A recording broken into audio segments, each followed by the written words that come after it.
Hey guys, today we're going to use the foot as a way of diagnosing the liver.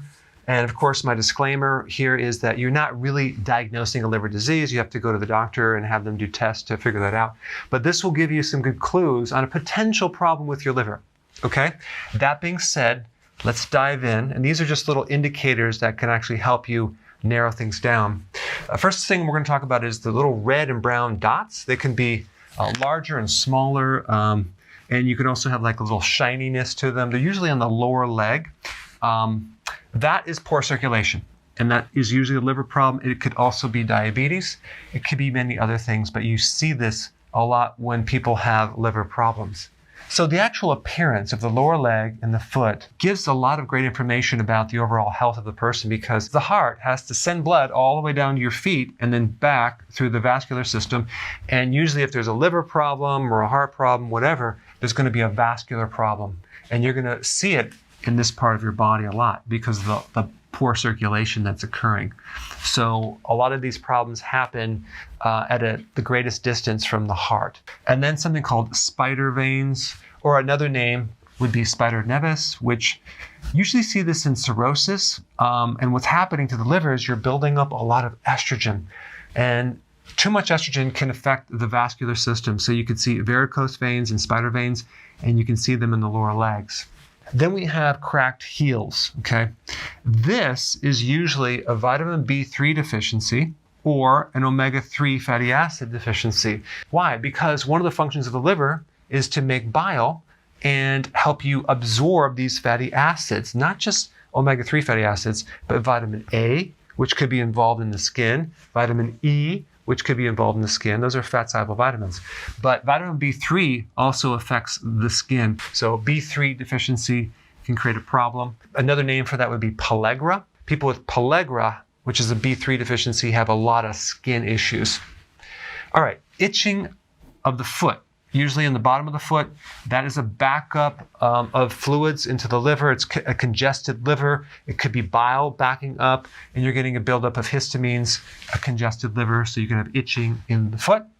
Also, you can have pain or inflammation in the bottom of the foot. A lot of times people associate that with something called plantar fasciitis, when it's really not plantar fasciitis. It's just a liver problem. And then you also have hot feet. Hot feet is another symptom of a bad liver. And then we have bad odor. So you have smelly feet. Why? Because the liver is not able to detoxify correctly, and it's backing up through the skin. Usually if the liver's bad, the person's diet is pretty bad, and their entire body is backed up with garbage, especially the large intestine and the kidneys, and it's coming out through the skin. So you can't just have a really terrible, unhealthy, bad liver and have a very healthy kidney or colon. If one is bad, they're usually all pretty congested and unhealthy. Okay, pitting edema. That's where you press your finger into the lower leg and it leaves a dent and it just stays there. That's fluid backup. That's a common liver symptom. Then we have fungus, toenail fungus. People with liver problems have a higher level of fungus growing on their body because they usually have an imbalance in the microflora in the gut. And that is going to relate to an overgrowth of fungus and yeast on the outside of the body. So that's why you see like dandruff and psoriasis, toenail fungus. And then the nail bed, and it could actually happen on the hands or the feet. The nail bed is going to be white. You're going to usually lose that little moon-shaped thing, luna, down here. So it's going to be white because of the poor circulation that's occurring on that nail bed.